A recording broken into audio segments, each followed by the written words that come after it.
Hello, everybody, and welcome to episode 314 of Optimal Living Advice with me, Greg Audino. Great to have you here today as we look to help out another one of your fellow listeners who has submitted one of their life's pressing questions. So today we're going to be taking a dive into attachment and how it can show up, especially when there might be a parent-child dynamic occurring in a romantic relationship. Our asker has found himself a little worried about that, so let's see if we can help him out. Time to get into this Q&A now as we optimize your life. My current girlfriend is 8 years my senior. As you can imagine, there have been a lot of talks between a lot of people about the age difference, but there have also been talks about me being less mature than her. No one has said that outright, but it seems like something that is expected because she is a bit older than me. Greg, I think this is the opposite. As a matter of fact, I feel that my girlfriend is overly attached to me in a way that sometimes makes her seem childish. I do admit that I find myself looking for her to lead the way sometimes, since she is more experienced than me, and I think that has me wondering if I'm just overthinking this. It definitely seems like she might be more attached to me than I am to her, but I also have a lot less dating experience, and I don't think I can really make a fair comparison. Is there a way to know that one person in the relationship is more involved than the other, or maybe just too involved? Okay, great question by you, asker. I think it says a lot about you to be able to identify that you're sort of alone in this and in unfamiliar territory, yet still trusting of your instincts enough to explore them and double down on them, even if they might not make sense to you or some of your other support systems. So, yeah, great question sent in by someone who likely has a lot more maturity to bring to their relationship than they might think they do. So let's talk about unhealthy attachment, or insecure attachment in this case. Certainly it's been brought up here before, but it has been more descriptive in the past, and we haven't talked so much about concrete examples as to how it would show up specifically. Obviously, it can be hard to measure. There can be a lot of factors to consider, but I'll start by saying that age or age difference is not one of those factors. The way we respond to distress in relationships often stays the same as it is instilled at a young age, and if it does change as we age, I think that change is more about the experiences that come with spending more time on this planet, rather than just aging enough to arrive at a new mindset, if that makes sense. So yeah, it's entirely possible for her to be having childlike responses to you, even if you think she'd be old enough not to, or if you think she at least wouldn't be doing so with someone 8 years younger than her. But if she's identified you as her caregiver on some subconscious level, then age would go out the window.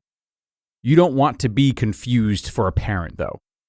Caregiving in adult relationships between lovers should be much different than caregiving that we might receive from parents. But if there are those childlike tendencies, she might be having a hard time separating the two. But anyway, let's consider what that might look like.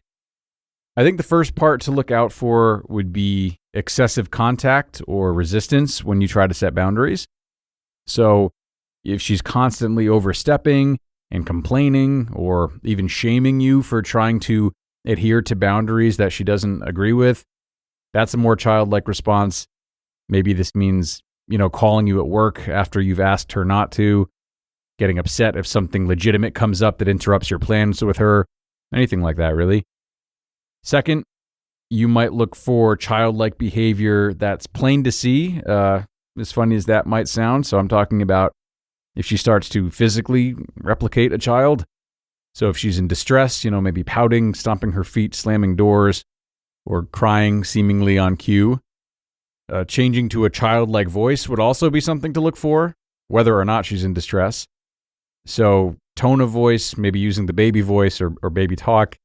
I'd say more, but I think we're all starting to cringe just thinking about that one. Next, and we've talked about this a fair amount recently too, including just last episode. What are her other relationships like? That's a big question. What do you see in the people that she involves herself with? And how does she get along with them?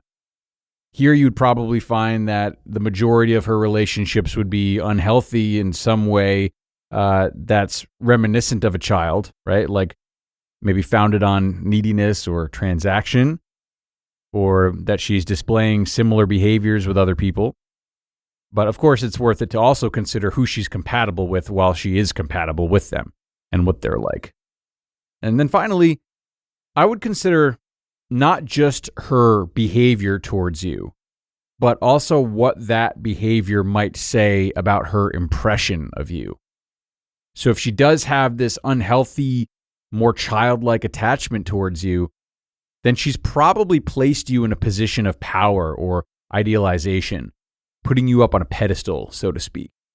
And surely this can be really flattering in some instances, but she might be relying on you far too much when it comes to her peace of mind, and therefore unable to deal with it reasonably or without extreme emotion when you do something that's not what she would want, like setting those boundaries, as we already mentioned.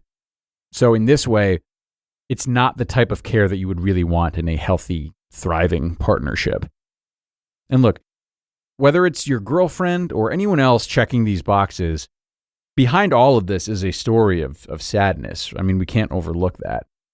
It is unfortunate that normal adult relationships are not yet possible for people who have been conditioned to have these responses. And while we can be sad for them and do what we can to help them or be cooperative, we don't have to do anything. We don't have to continue dating them if we don't want to, betting on their potential to get better. And it's important to remind yourself of this, especially as someone who has less experience with dating. You can stay. You can stay and support your girlfriend if you'd like and help her work through this. But you can also say that that is too much to ask of you right now and acknowledge that neither of you might be the partner that the other one needs. And you can just take this lesson and move on from the relationship. So what I'm saying is that there's nothing you have to do in response to this episode and what you take from it. The only thing I would really recommend is staying aware of all these pieces and carefully considering them all before moving forward. Ultimately, this comes down to you and what you're comfortable with. My answer today might have sounded like a checklist, but that doesn't mean it's a rule book. If we waited around forever for someone who has no shortcomings, we would never find love because we would never be willing to love someone for their shortcomings rather than in spite of their shortcomings. At the same time, though, if we don't learn which shortcomings we're willing and able to work with from which ones we're not, then we'll find ourselves without much direction in our dating lives. And that's not a good outcome either, obviously. So consider what you've heard today, what sounds accurate versus what doesn't, what you would like to try embracing and communicating about versus what's too much, and go from there. Okay, and thank you so much to the asker for sending in this very important question today. I hope these guidelines were helpful to you and that you can measure them against the specific behavior displayed by your girlfriend. It seems like your instincts are already in a really good place, and I trust that after doing some self-reflection in light of this episode, you'll only sharpen them. And of course, I hope that you all enjoyed listening to this episode today, whether or not it is something that you found relatable. Though I think most of us have at least one fellow adult in our lives who might display this type of behavior. It's not uncommon, nor is it uncommon to heal from with the proper self-work, which is good news for all involved, of course. So if you have a question of your own you would like to send in and get help with, please do so by emailing me at advice@oldpodcast.com. advice@oldpodcast.com. We would love to hear from you, so don't be shy. And with that, take care, everyone. Enjoy the rest of your day. Thank you once more for being here, and I'll see you again next time, I hope. That's where your optimal life awaits.